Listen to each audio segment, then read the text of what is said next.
Once upon a time, we measured the distance in darkness.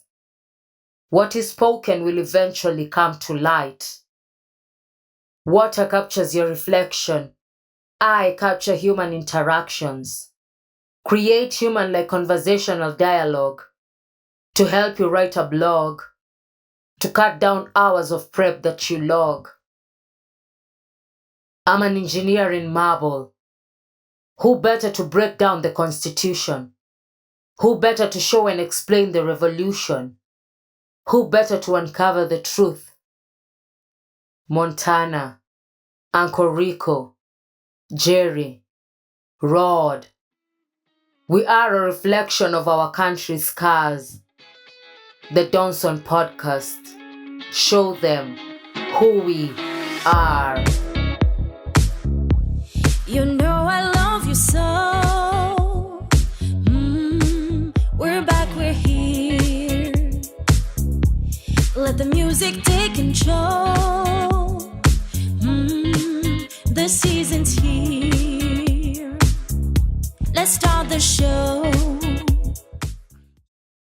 So, I haven't told anyone this yet, but I used to work in Scientology. What? Scientology? Is that how you pronounce it? I guess that's what you said. It. I guess we'll roll with it. So I used to work in this Scientology building at night on the morning shift, right? Now I quit after 2 days. Yeah. And your reason for quitting was what? I got tired of cleaning up melted wax and goat matter.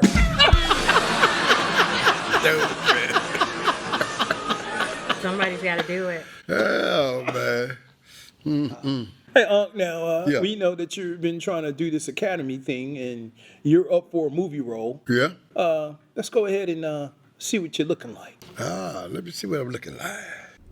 One of the greatest movie actors of all time, Uncle Rico, starring in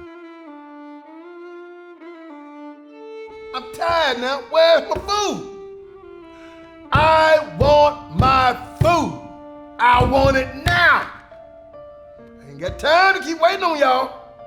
Where is my food? Bring it to me right now.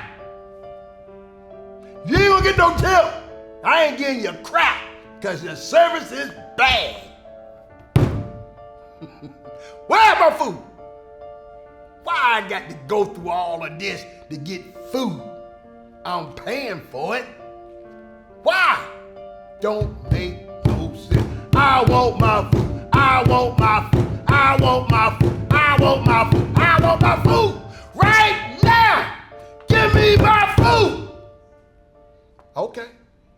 I'm out.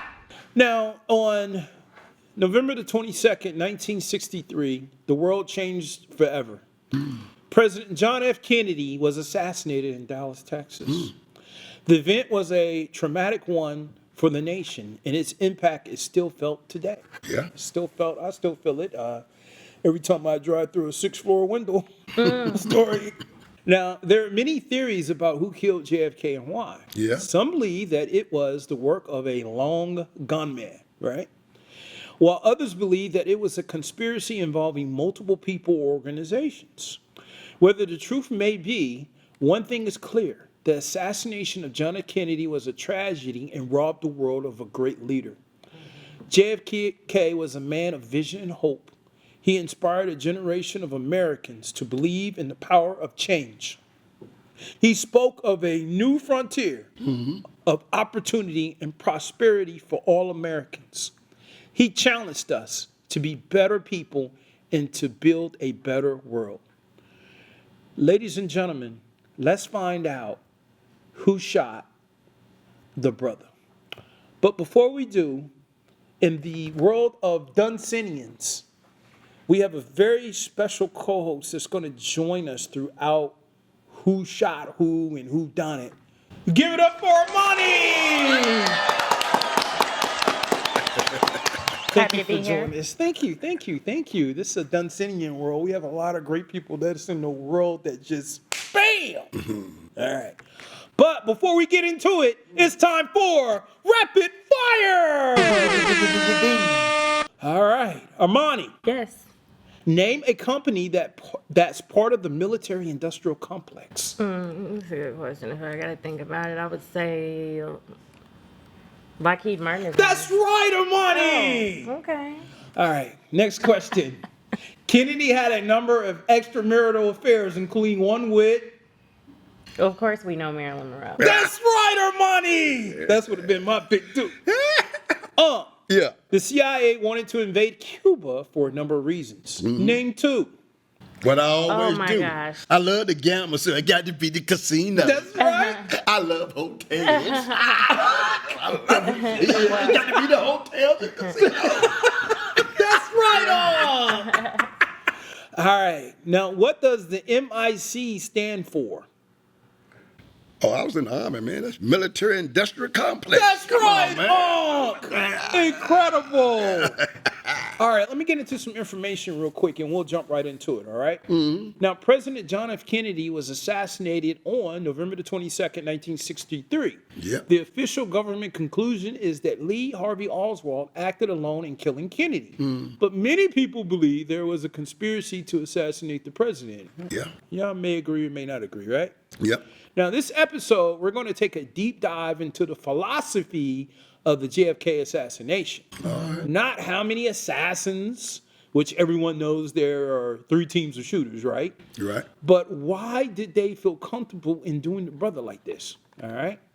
Now, Kennedy's policies, let's just take a look at Kennedy's policies. Kennedy's policies were often unpopular with powerful groups, such as the military-industrial complex, Unc said, the CIA, and the mafia. Now, these groups may have been a threat to their interests and decided to assassinate him. Now, let's start with the military-industrial complex, which is made up of now Lockheed Martin, Boeing, Northrop Grumman, and General Dynamics, just in case anybody's heard of those companies before. Okay.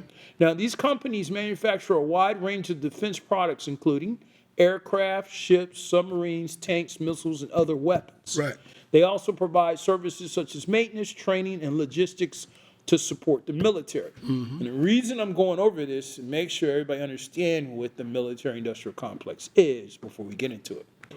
Now, the military-industrial contract is a term used to describe the close relationship between the military, the defense industry, and the government. Right. This relationship can lead to a situation where the military-industrial complex has a vested interest in maintaining a high level of military spending. Now, JFK was seen as a threat to the military-industrial complex because he was interested in reducing military spending and pursuing peace talks with the Soviet Union. He also wanted to reduce the power of the CIA, which was seen as too closely aligned with the military-industrial complex. CIA. All right, we got 2 more and we'll get into it. The CIA is the United States Central Intelligence Agency. It is responsible for collecting and analyzing foreign intelligence. JFK was critical of the CIA and its tactics. He also wanted to reduce the CIA's budget and its power. Now, the CIA at that time wanted to invade Cuba for a number of reasons. The United States had significant interest in Cuba, including sugar plantation, casinos, and hotels. Yeah. All right, one last one. The Mafia. The Mafia is a criminal organization that is involved in a variety of illegal activities, including gambling, drugs, and racketeering. The Mafia had a number of gambling casinos in Cuba, which were shut down after the Cuban Revolution. Now, JFK was cracking down on Mafia and other activities. He also appointed his brother, Robert F. Kennedy, as Attorney General, which is making the Mafia his top priority. Just on a note, listen to this. Would you tell us whether if you have opposition from anybody that you dispose of them by having them stuffed in a trunk? Is that what you do, Mr. Gene Connor? Decline to answer because I honestly believe my answer might tend to Will incriminate. you tell us anything about any of your operations, or you just giggle every time I ask you a question? Decline to answer because I honestly believe my answer might tend to incriminate me. I thought only little girls giggled, Mr. Gene Connor. Okay. Now, that being said, we had mentioned the Mafia, the CIA, right? Does any of what I just said raise an eyebrow so far? We're going to get into it, but does anything raise an eyebrow so far? Well, all of them kind of raise your eyebrow to question who exactly was involved and who did it. But because when you get back to in history and you study, you understand that the Kennedys made their money off bootleg liquor. Yes. Yeah. So that was dealing with the mafia as well. Mm-hmm. So they had ties already with the mafia. His father did. Right.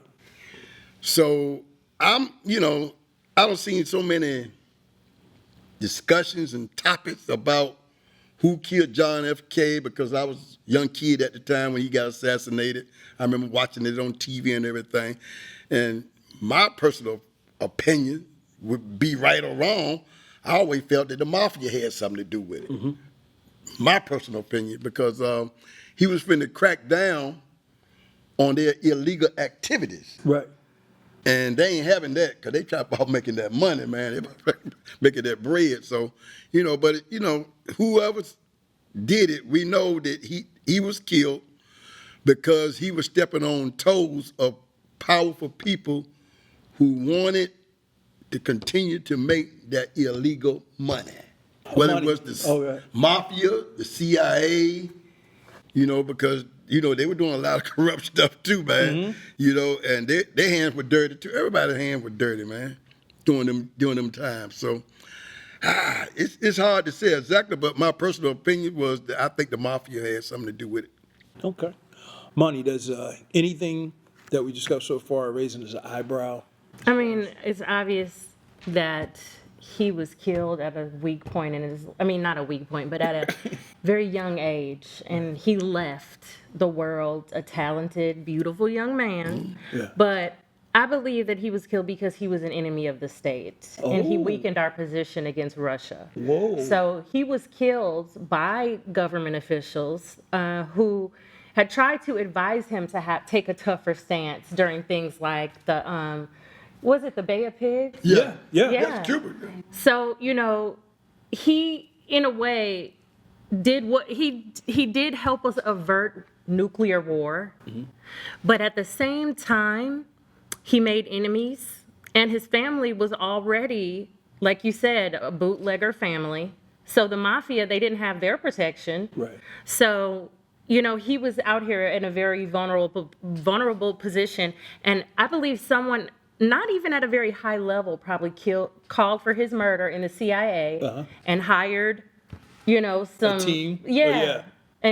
But this is just pure speculation. I don't know. But what I do know is that defending America from the effects of communism was a very, very specific goal at that time. Right.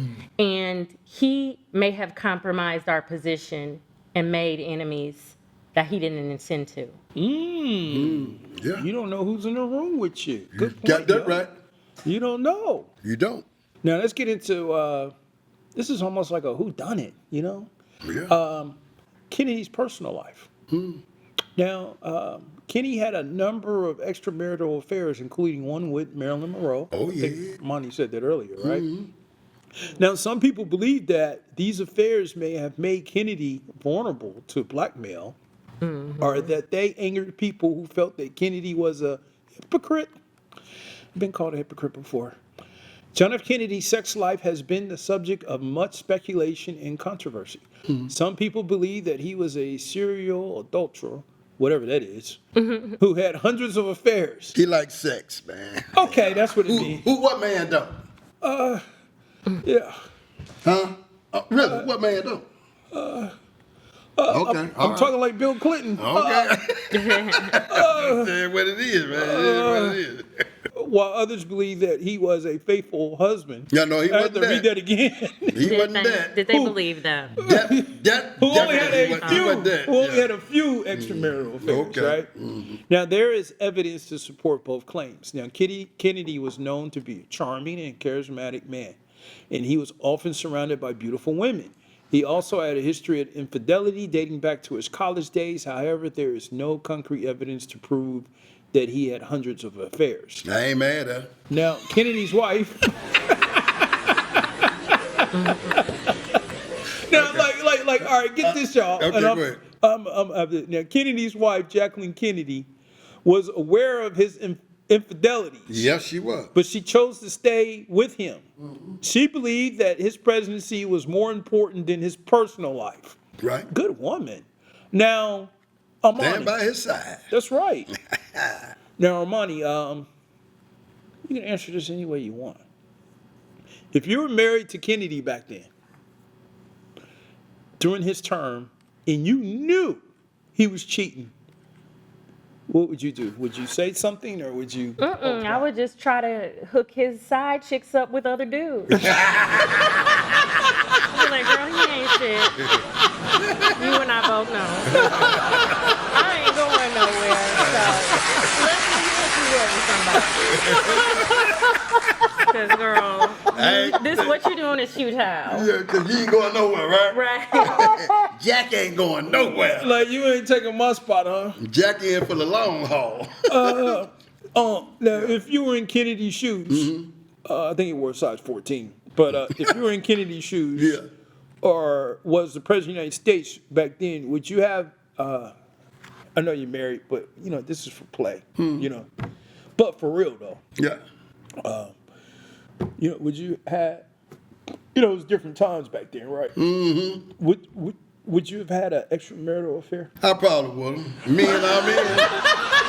I ain't gonna sit here and lie. Me and our men. We do what we do. You hear this, Amani? Have you ever seen Gone with the Wind? I have. So remember the scene where like the really good guy, the preacher husband, he gets shot, but they all hide it by using the excuse that they had been to the house of ill repute, Right. Belle Watley's house. Yeah. It was just more of a common practice that particular time that there were two classes of femininity. Right. And so there were women who, got paid for sex, Right. and then there were wives. Right. So it's just, it's something that I think may have been addressed more head on during other times. But our society has ever increasingly moved towards people getting together and marrying based on love. Mm-hmm. And love is not why people have been getting married You for don't the think millennium. so? No, I mean, until it's in the 1750s. Yeah. The Romantic period started. Do you remember that period in European culture? Yes. Romanticism.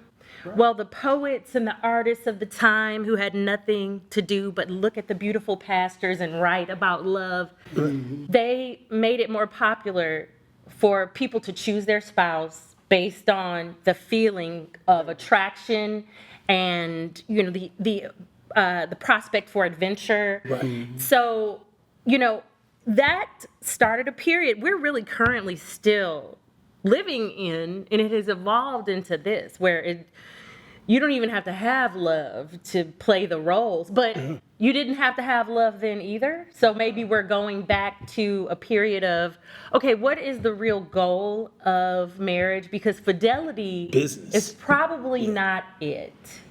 Yeah. So you think it's more of a business deal, transaction? It is a business deal, but there's also a level of integrity that's required in the relationship, because when there are two people working toward a common goal, right, and you're doing it at the same level of intensity, you're like a rocket ship. Right.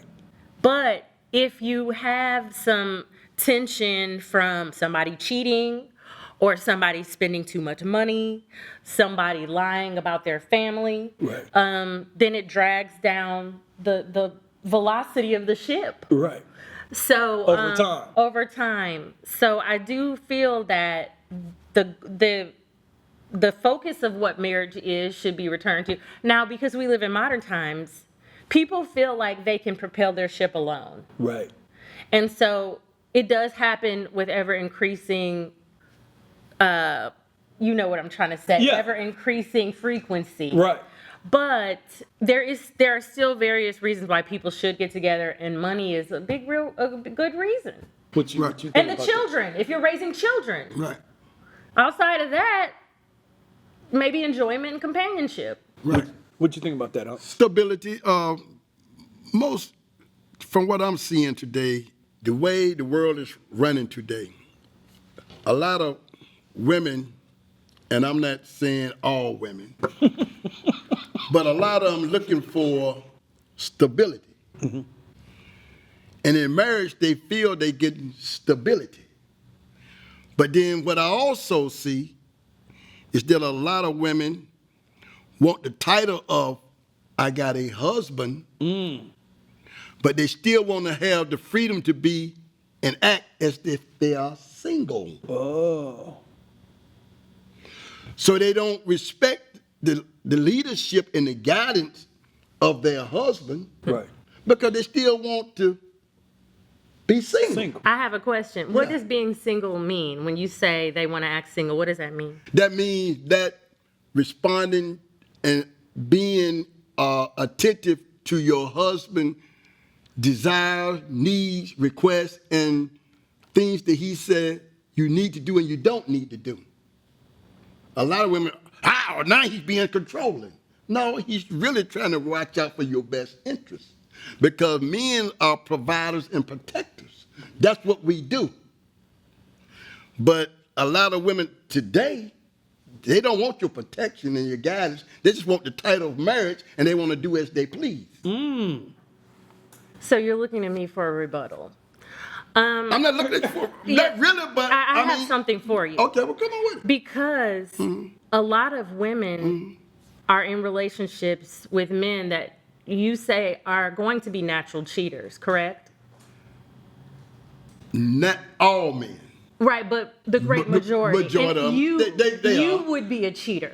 So how can we trust your authority and integrity? Right. How can a woman trust after that? Right. And your demonstration of that. Right. How can she and why should she trust your authority? Because Especially since she's working all day. You think she still feels sexy when you cheating and she working all day? No. Listen. If you are married, okay, and the two of you have sat down and came to a clear understanding of your wants and your needs and your desires, or how you gonna live y'all life together, and y'all compromise and agree to it, things should run smoothly. But it don't go that way. Yeah, because a lot of guys they promise fidelity. Right. They promise fidelity because they don't have the income to be polygamous. But Right, they still true. cheat on the side, and then they want to control her Right. and say you can't be single out here. No. See, but that's the different thing. If a man is providing and take care and doing everything he's supposed to do, making sure she's secure, and she's responding to him in a way in which she's answering all his needs and desires, then there's no need to cheat. Most men cheat when their women does not comply. Well, I mean, I'm telling you, sure, I'm telling you what's real. Absolutely. Most men start to cheat when they don't feel respected, they don't feel valued by their spouse. That's when men start to cheat. Sometimes, because there are great many times when they also just cheat because they can. Yeah, true and there's that. True there's that, true vagina that. coming at them. Yeah, that's true. I ain't gonna say that's not true. But when a man is married, if he don't feel he respected by his wife, if he don't feel valued by his wife, that's when they start to cheat. I understand, because there's a point when people fall out of love. Right. But again, love can't be the focus anymore. So where do we go from here? Because if a man starts cheating because he's like annoyed with her, then that's where he's the leader. The man is the head of the household. Right. So he sets the tone for the level of respect. Right.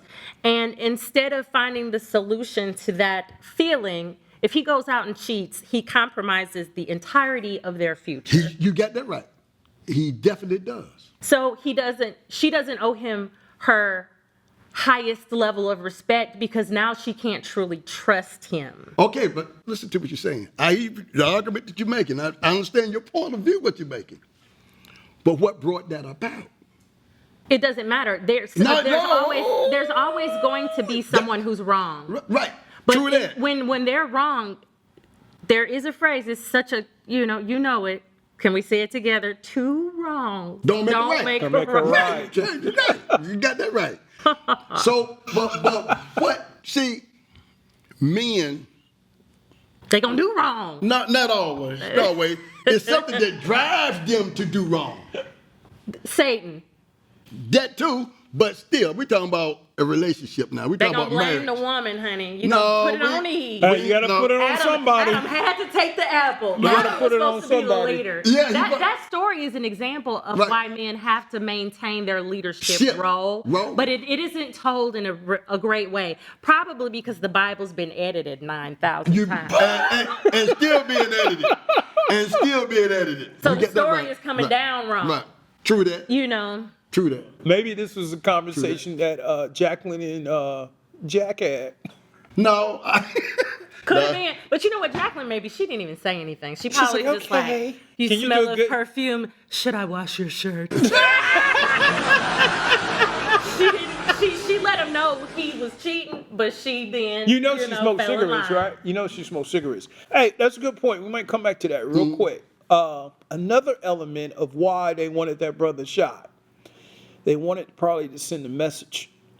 Now, the assassination of JFK may have been a message to other world leaders that the United States would not tolerate any challenges to its power. We're going right? to get you from 2 miles away. Baby. 2 miles away over the pond. Now, there's a few possible reasons why somebody white wanted to kill JFK to send a message. One, to intimidate other leaders, right? World leaders.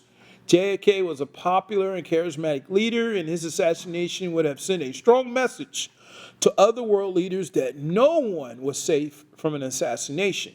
This could have deterred other world leaders from challenging the power of the United States. Second, to promote a particular ideology.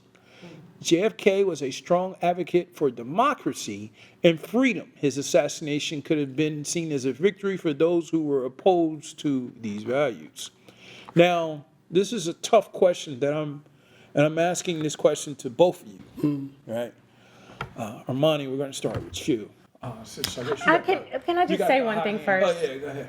My name is Amani. Amani. Amani. I said R. No, Amani. I wish I was a part of that dynasty. All right. Amani. I was talking about a tote bag. A nice suit. Very nice suit. Amani. Okay. Has anyone... Well, you know what? I'm just going to throw this up to whoever wants to answer it first. Okay. All right? Between the both of you. Have you ever done something to someone to send a message to others? Whether it's been at the job, family affair, social circle. I'm not that cunning. No, But no, I might man, use somebody- that in the future. I might use that tactic in the future because it is a smart tactic, and I've actually seen it done very effectively with moms.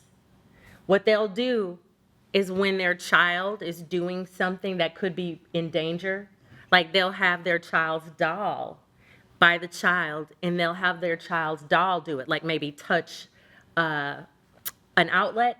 They'll have the child's doll do it, and then she will savagely beat the doll. And the child is like, oh, you just went ham on my Cabbage Patch. but the child knows I'm not going to touch that because this is going to yield a result where I get put down. Yeah. Well, I come to think of it, I did have a G.I. Joe doll, and my mom cut his head off I would say for touching a hot stove. that we all have, in some form or way, responded like that.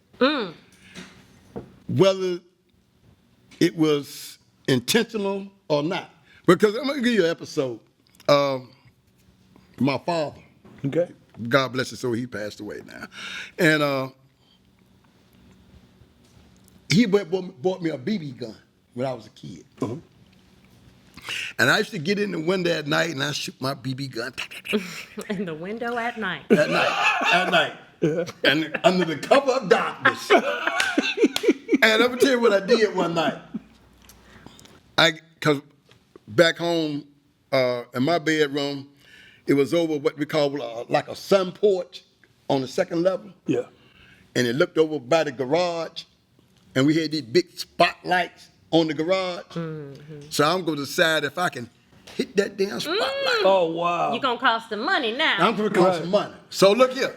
I'm telling you, true story, man. No crap about it. So I'm aiming at that spotlight. Pow. I missed it. Pow. Finally I hit it. Pow. Boom. It went out. I done bust the spotlight. Couple of days later, my dad and I had went fishing. Down Virginia Beach. Come back, got some fish. We're in the backyard. We're cleaning the fish. It got dark. He said, Larry, go in there and turn that spotlight on. Now, I know I don't bust this damn spotlight out. So I go in the house, I click it, boom. It's on, Dad. He said, boy, hit the light, it ain't on. I said, yeah, it is. I hit it. It's on, Dad. He said, wait a minute. He come in the house. He get his flashlight. He go back out. He shine the light up there. He see they busted. He don't say nothing. He come straight in the house. Go upstairs to my bedroom. Get my BB gun. Came outside. We had a brick barbecue pit in the backyard. He took my BB gun, boom, broke it all up. Yes. He said, you will not shoot no more like that. He knew. He knew all about it. He probably heard it too. He knew. You know what I'm saying? So we do deceitful stuff, man, in life all the time. And we betray and we... It's an accident. And we try to raise it off accident, but we knew what we were doing exactly when we were doing it. Everybody does. Everybody want to play the excuse role. Right.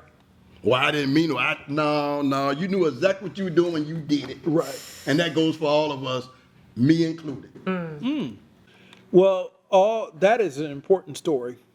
And I'm going to tell y'all guys this. Why is the philosophy of the JFK assassination important? The philosophy of the JFK assassination is important because it raises important questions about power, democracy, and the role of the government. What can we learn from the philosophy of the JFK assassination? We can learn that a number of things including the importance of critical thinking and questioning authority, the need to be vigilant in protecting our democracy, the importance of holding the government accountable, and the importance of fighting for justice and equality. Everyone who's listening to my voice, tell the world, tell this to everybody, wherever they are. Watch us and listen to us everywhere. Keep listening. Keep watching the skies, your smart TV, your phone, because the Doneson Podcast has arrived.